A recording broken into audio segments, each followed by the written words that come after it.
നടി റോഷ്ന ആൻഡ്രോയി പരാതി ഉന്നയിച്ച KSRTC ബസ് ഓടിച്ചിരുന്നത് LH യദു തന്നെയെന്ന് സ്ഥിരീകരിച്ചിരിക്കുന്നു. മേയർ ആര്യ രാജേന്ദ്രൻ പരാതി നൽകിയതിന് പിന്നാലെയാണ് യദുവിൽ നിന്ന് സമാന അനുഭവം ഉണ്ടായി എന്ന് റോഷ്ന വെളിപ്പെടുത്തിയത്. സംഭവ ദിവസത്തെ KSRTCയുടെ ഷെഡ്യൂൾ വിവരങ്ങൾ 24-ന് ലഭിച്ചു. ഷഫീദ് റാവുത്തർ നൽകുന്നതിന്റെ കൂടുതൽ വിവരങ്ങൾ തിരുവനന്തപുരത്ത്. ഷഫീദ്, റോഷ്ന ഉന്നയിച്ചിരിക്കുന്ന ആരോപണം അത് ശരിവെക്കുന്ന വിവരങ്ങളാണ് ഇപ്പോൾ 24-ന് ലഭിച്ചിരിക്കുന്നത്. അന്ന് ഈ ബസ് ഓടിച്ചിരുന്നയാൾ അത് യദു തന്നെ എന്ന് വ്യക്തമാക്കുന്ന ഷെഡ്യൂൾ വിവരങ്ങൾ ഇപ്പോൾ ലഭിക്കുന്നുണ്ട്. അതിന്റെ വിശദാംശങ്ങൾ എന്തൊക്കെയാണ്?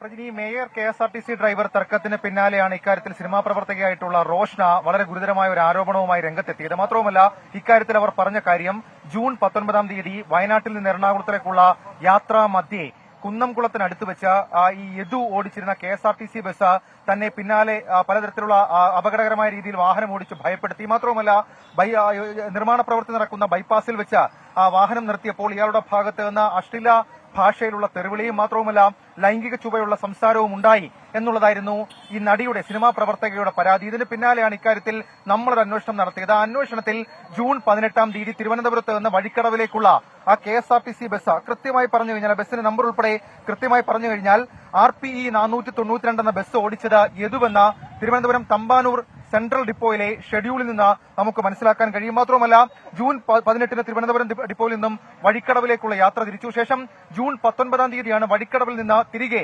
തിരുവനന്തപുരത്തേക്ക് യാത്ര ചെയ്യുകയും ചെയ്തത്. സ്വാഭാവികമായും അക്കാര്യത്തിൽ റോഷ്ന പറഞ്ഞ ഒരു കാര്യത്തിൽ സ്ഥിരീകരണമുണ്ടായി. ആ RPE 492 എന്ന ബസ് അത് ഓടിച്ചത് യദു LH എന്ന ഇപ്പോൾ ഈ പലതരത്തിലുള്ള വിവാദങ്ങൾക്കും ആരോപണങ്ങൾക്കും വിധേയനായിട്ടുള്ള യദു തന്നെയാണ് എന്നുള്ള കാര്യത്തിൽ ഒരു സ്ഥിരീകരണം ഇപ്പോൾ വന്നിരിക്കുന്നു. മാത്രമല്ല, ഇക്കാര്യത്തിൽ ഒരു ആഭ്യന്തര അന്വേഷണം ഇതുമായി ബന്ധപ്പെട്ട KSRTC ആരംഭിച്ചിട്ടുണ്ട്. ഏറ്റവും ഒടുവിൽ പുറത്തുവരുന്ന മറ്റൊരു വാർത്ത, ഇതുമായി ബന്ധപ്പെടുത്തി നമുക്ക് വായിക്കാൻ കഴിയുന്ന മറ്റൊരു വാർത്ത, അത് ഈ പോലീസ് അന്വേഷണം കാര്യക്ഷമമല്ല എന്നതിന് പിന്നാലെ യദു ഇപ്പോൾ കോടതിയിൽ ഹർജി നൽകി എന്നുള്ളതാണ്. Thiruvananthapuram judicial first class magistrate കോടതിയിലാണ് അദ്ദേഹം അന്വേഷണം ആവശ്യപ്പെട്ടുകൊണ്ട് ഹർജി നൽകിയിട്ടുള്ളത്. കോടതി മേൽനോട്ടത്തിലോ കോടതി നിർദ്ദേശത്തിലോ അന്വേഷണം വേണമെന്നാണ് ഹർജിയിൽ ഇപ്പോൾ യദു ആവശ്യപ്പെട്ടിരിക്കുന്നത്. ഹർജി 6-ന് തിരുവനന്തപുരം JFMC 3 പരിഗണിക്കും. പ്രജിൻ, ശരി, മേയർ KSRTC ഡ്രൈവർ തർക്കത്തിലാണ് ഇപ്പോൾ KSRTC ഡ്രൈവറായ യദു കോടതിയിൽ ഹർജി നൽകിയിരിക്കുന്നത്. ജുഡീഷ്യൽ ഫസ്റ്റ് ക്ലാസ് മാജിസ്ട്രേറ്റ് കോടതിയിലാണ് ആ ഹർജി നൽകിയിരിക്കുന്നത്.